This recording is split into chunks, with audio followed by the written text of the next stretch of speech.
estábamos observando cómo había una gran cantidad de personas que estaban contagiadas, pero también empezaron a aparecer otras enfermedades. Y la verdad es que están ahí, están habituales, disfonías, resfríos, algunos más graves, que incluso, y según los últimos datos, esto a modo de información, quiero plantearlo de esa forma, incluso se habla de 25 menores de 15 años que han fallecido producto de virus respiratorios, el sincicial, el más complicado. Pero en la forma de enfrentar y cómo ir observando esta situación y también entregarle algunos elementos que nos sirvan, el doctor Jorge Alaceras está ya con nosotros. Doctor, muchísimas gracias a propósito de esta cifra de lo que dice el Ministerio de Salud, porque el COVID-19 sin duda ha estado en la primera línea, pero hay otras enfermedades que hoy día están presentes y en el mes de agosto sobre todo se empiezan a notar aún más. Doctor, muchas gracias por estar y además ir viendo qué enfermedades son las que están presentes. Buenos días. Bueno, Rafael, buenos días. Sí, en realidad, ya habíamos conversado esto en semanas anteriores, ¿no es cierto?, que estamos en el momento crítico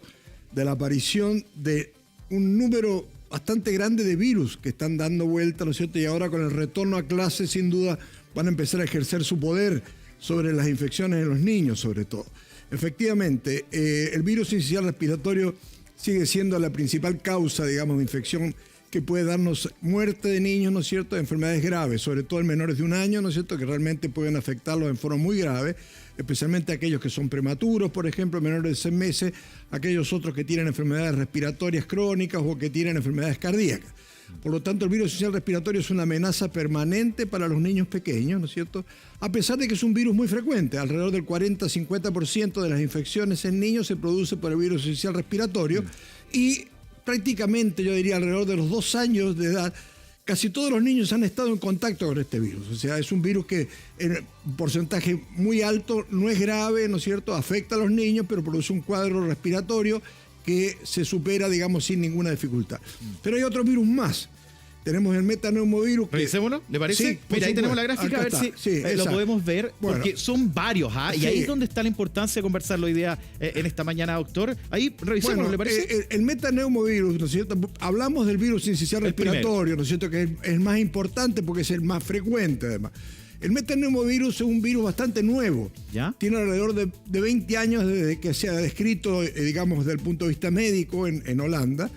Y es un virus muy parecido al sincicial, a pesar de que son de distintas familias. Este es un paramixovirus, es de una familia distinta al virus sincicial, pero tiene una conducta bastante similar, o sea, una sintomatología muy parecida. ¿Cuáles son esos síntomas? Bueno, o sea, coriza, un poco de fiebre, ¿no es cierto?, tos, un compromiso de vías respiratorias superiores, básicamente. ¿Respiran así? ¿También muy fuerte o no? En general no, en general no.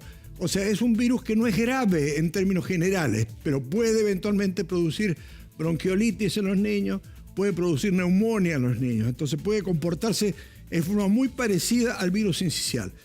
La característica de este neumovirus es que en épocas normales, no la que estamos viviendo, porque no se olviden que hemos dicho de que hoy los virus llegaron todos juntos. Sí. Antes tenían su ciclo, hoy están todos juntos, pero habitualmente en invierno se partía con el sincicial y después seguía el metaneumo.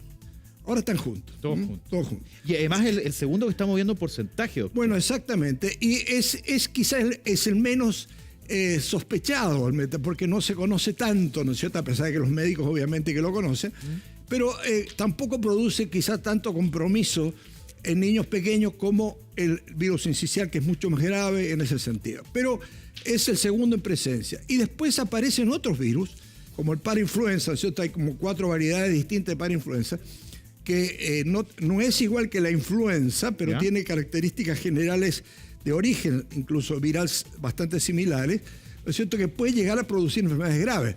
Puede producir hasta el famoso croup, o sea, croup se llamaba cuando el niño tenía un ronquido como de perro, ¿no es cierto?, que apenas podía respirar. Eso era muy común antes, afortunadamente con las vacunas ha desaparecido. Pero el parainfluenza puede producir cuadros similares respiratorios con obstrucción de la tráquea, obstrucción de los bronquios, ¿no es cierto?, y pueden producir enfermedad pulmonar severa. Y otros virus menos frecuentes, porque son también parte yo diría, de esta selva viral que nos está afectando, que son el adenovirus, ¿no es cierto?, el rinovirus, que es muy común como el resfrío, y después aparecen otras formas infecciosas. Ojo, no todos son virus.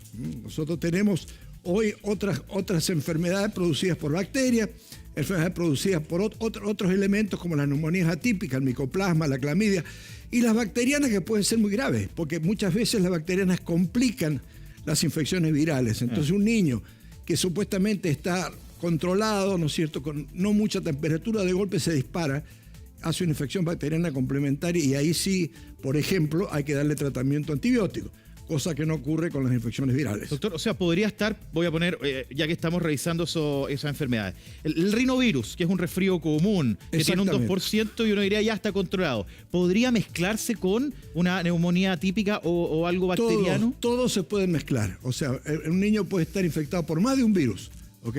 Y un virus puede infectarlo más de una vez. O sea, hay que tener en cuenta esto de que no se produce la infección exclusiva. Yeah. No es que el niño se infectó con sincicial y nunca más. No, el niño se puede infectar con sincicial, pero puede volver después a infectarse nuevamente por sincicial. O sea, en el fondo existe la posibilidad de que se repita un virus en el mismo niño, ¿no es cierto? Y lo que es más complicado, que aparezcan 2 o 3 virus o 4 virus, ¿no es cierto? Entre ellos el coronavirus, que lo tenemos muy escondidita, porque hoy casi no estamos hablando de COVID en los niños infectados, pero alrededor del 10% todavía sigue siendo parte del COVID. Entonces a veces es muy importante determinar la causa. ¿Por qué? Porque a pesar de que no es un tratamiento específico antiviral, ¿no es cierto?, es bueno saber si el niño tiene COVID o no tiene COVID, ¿no es cierto?, o si lo que lo está afectando es un virus diferente. Doctor, hemos visto mucho difonía, es algo que se está comentando, personas que se han quedado sin voz, incluso acá en el canal nos ha pasado. ¿Qué pasa ahí? Porque es muy evidente, ¿no? Cuando alguien deja de hablar, de inmediato uno piensa que puede ser un montón de cosas. ¿Qué enfermedad existe? Bueno, o sea, los virus producen la itis, producen faringitis, laringitis, producen otitis, producen conjuntivitis, producen todas las itis que no son graves, pero pueden ser complejas, en el sentido de que producen ciertas dificultades, como usted está mencionando, el caso de la difonía. Entonces yo creo que es importante tener en cuenta eso, ¿no es cierto?, que una infección viral es una infección compleja, no es una infección que afecta solamente un área o puede solamente producir un tipo de lesión, sino que puede ser mucho más difusa en el compromiso de un niño, por ejemplo, y de un adulto mayor, que también son comprometidos por estos virus. Ojo, el adulto mayor que siempre está en riesgo por razones de contagio familiar, etcétera, es el que puede ser afectado incluso por el virus sincicial, que le puede producir una enfermedad grave. Así que hay que tener muy en cuenta en esto, porque va de cierta manera con la defensa inmunológica que tiene la persona frente a la acción del virus. Doctor, a ver, la persona mayor entonces, porque el sincicial, y lo decíamos, uno lo relaciona mucho con los niños. Absolutamente. También puede afectar a un adulto mayor, por supuesto. ¿Y ahí el efecto es mayor, es más grave? Claro, puede producir una enfermedad mucho más severa, especialmente en un paciente adulto mayor que tenga cáncer, ¿no es cierto?, que tenga una enfermedad que lo está afectando desde el punto de vista de su defensa inmunológica. Ahí el virus puede actuar de una manera mucho más severa. Están llegando preguntas, doctor, a ver si los podemos orientar, siempre tomando en cuenta que cada caso es particular, y hacemos esa aclaración. Pero lo que nos cuenta Delival Ametist dice: si un bebé de 4 meses se contagió de sincicial y metaneumovirus y le vuelve a dar, ¿es igual de fuerte que la primera vez que le dio o crea defensas? Se pregunta aquí a través del Twitter con el hashtag Buenos Días TVN. No, puede ser igual de fuerte. Puede ser igual. Sí, ¿Y más grave puede ser también?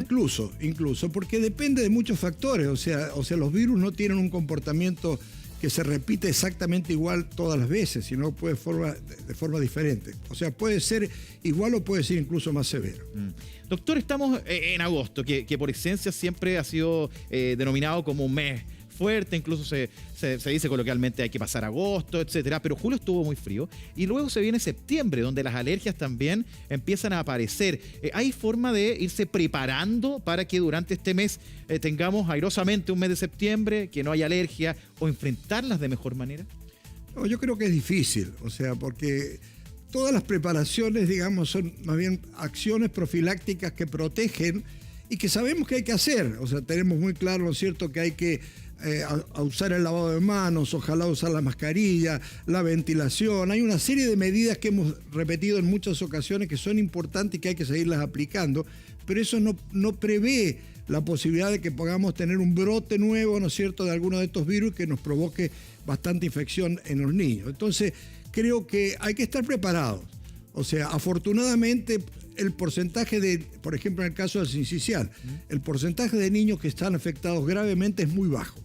no es entre un 2 a un 4%, o sea que es relativamente bajo, o sea que el riesgo de que tengamos necesidad de más unidades de cuidado intensivo, de que tengamos una hospitalización muy masiva de niños, es relativamente bajo. Confiemos que vamos a llegar a septiembre. Yo creo que hasta mediados de septiembre vamos a seguir teniendo todavía infecciones virales, más allá de las alérgicas, porque sin duda las infecciones virales no respetan, claro, ¿no es cierto?, las estaciones tal cual están definidas por nosotros. Exacto.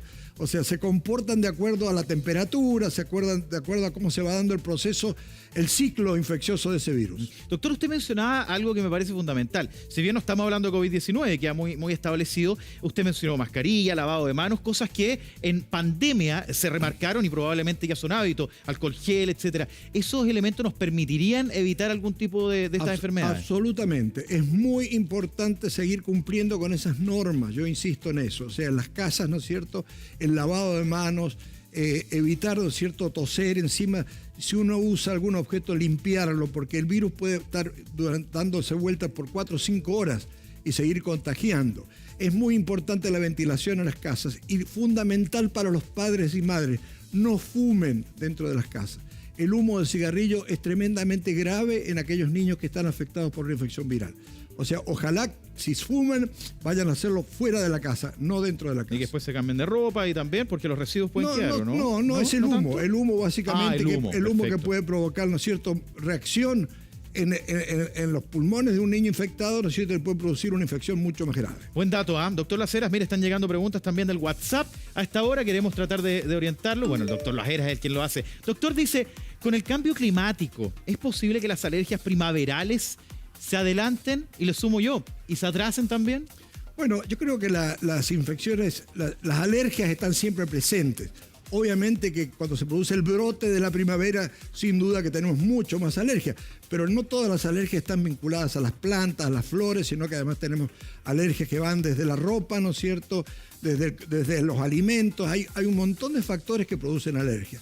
Pero la verdad que en el mundo yo creo que se ha producido una difusión cada vez mayor de los brotes alérgicos. Yeah. Tenemos mucho más reacciones, cada vez más, ¿no es cierto? Y hay que estar presentes porque la alergia es un elemento que compromete mucho más a un niño infectado.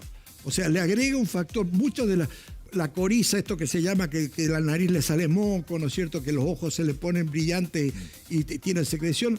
Muchas de esas reacciones no son por la acción del virus, sino por la alergia complementaria que tiene el niño que está infectado por un virus. Doctor, si alguien es alérgico habitualmente, digamos que en la temporada de las alergias en primavera siempre tiene, y además tuvo o está teniendo alguna de estas enfermedades, ¿cómo lo trata? ¿Con lo habitual de la alergia o también tiene que entrar a yo creo que una persona que es alérgica, ¿no es cierto?, y que ya tiene un antecedente de que lo afectó en algún momento más en algún otro proceso anterior, es importante que vaya al médico. Que el médico examine, que vea de qué grado es su alergia y que eventualmente le dé un tratamiento sintomático para esa alergia. O sea, no se automediquen, cuidado. Ya. Porque los adultos consumen algunos antialérgicos que no son para los niños.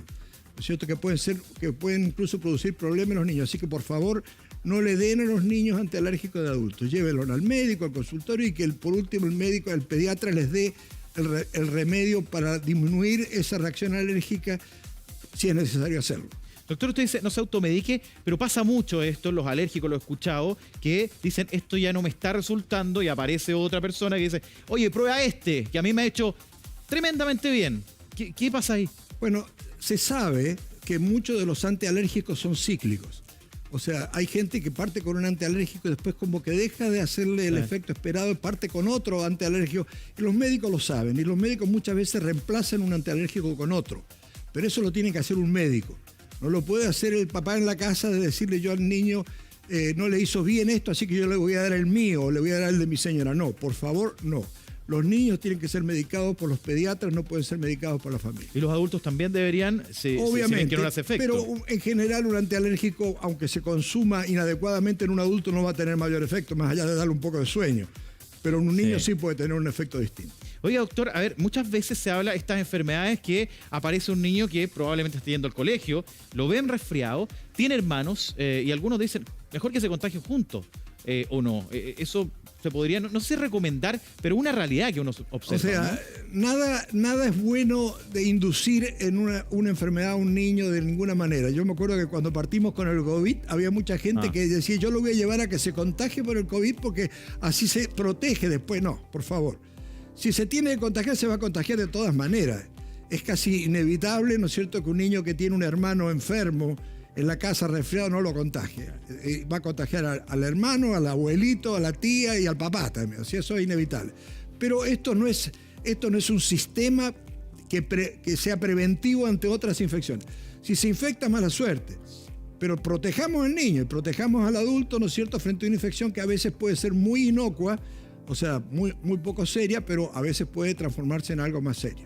Doctor, siempre uno empieza a mirar y dice, bueno, ¿en qué momento voy a la urgencia? Donde hay, en julio fue el pic, ahora probablemente más de alguno habrá ido también, hay harta gente esperando atención, pero probablemente no estamos en el momento de más demanda. ¿En qué momento decir, vamos a la urgencia o vamos al médico, que probablemente uno pueda evitarlo a propósito del riesgo de contagio? Bueno, eso nosotros lo hemos dicho también con anterioridad.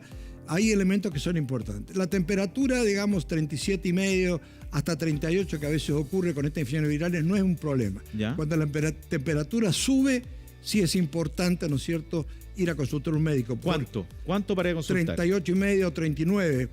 ¿Por qué? Porque probablemente ese niño, además de una infección viral, tenga una infección bacteriana complementaria. Entonces, ahí sí probablemente va a necesitar un antibiótico que el médico le va a indicar. Ya. Entonces, temperatura alta, tiene que ir al médico. Cuando la tos no cede, el niño ya lleva 4, 5, una semana y sigue con esa tos, con esa molestia y empieza a tener dificultad respiratoria. O sea, usted lo ve que el niño está agitado. No hablo de niño pequeño, el menor de 1 año sí que puede tener incluso un compromiso de su tórax muy severo, que uno lo ve que el tórax se es evidente, y sale. Digamos, es muy claro. evidente, incluso se le ponen los labios medio azules porque la oxigenación no es la adecuada. Ahí, sin duda, inmediatamente hay que ir al médico, ¿no es cierto? Cuando el niño se deshidrata, porque a veces en estos cuadros respiratorios también los niños se deshidratan. Entonces el niño puede andar con las mucosas muy secas y usted se da cuenta que el niño está muy molesto, hay que llevarlo al médico. O sea, el resfrío común no requiere médico, requiere simplemente un tratamiento sintomático. Ojo, no darle aspirina a los niños menores, no darle aspirina, paracetamol, acetaminofén, otros. Nada de eso. Pero aspirina sí, no hay que darle por ningún motivo. Le pueden dar cualquier otro de los sintomáticos bajando la temperatura. Doctor, pregunta, doctor, ¿qué nos dicen acá a través del WhatsApp? Hemos dejado de usar la mascarilla y todos nos enfermamos de la guata. ¿Ha escuchado, se ha repetido esto? No, pero es posible. O sea, los virus estos pueden producir también cuadros no solamente respiratorios, sino intestinales. ¿Ya? Sabemos que hay virus que son específicos, como el rotavirus, ¿no es cierto?, que efectivamente afecta a la guata y la afecta muy mal. El rotavirus es una infección muy severa, gastrointestinal, que puede producir diarrea en un niño pequeño y puede producir la muerte en un niño pequeño. Por suerte hoy tenemos vacuna contra el rotavirus. Si el niño está vacunado, no hay riesgos. La vacuna es bastante inicial en los primeros meses de vida. Pero pueden ocurrir, ¿no es cierto?, otras infecciones complementarias virales que le pueden dar enfermedad de la guata. Eso es inevitable. Pero yo no me preocuparía. En un niño ya mayorcito puede estar mal de la guata 2 o 3 días, no es un problema. El niño menor de 1 año, si se enferma de la guata, sí es grave porque puede deshidratarse, ¿no es cierto?, y en ese caso es necesario llevarlo al médico y eventualmente a un servicio, digamos, de atención. Doctor Jorge Las Heras, muchas gracias por estar con nosotros, responder también las preguntas de quienes nos ven hasta ahora. Que le vaya muy bien. 9:40 Nati.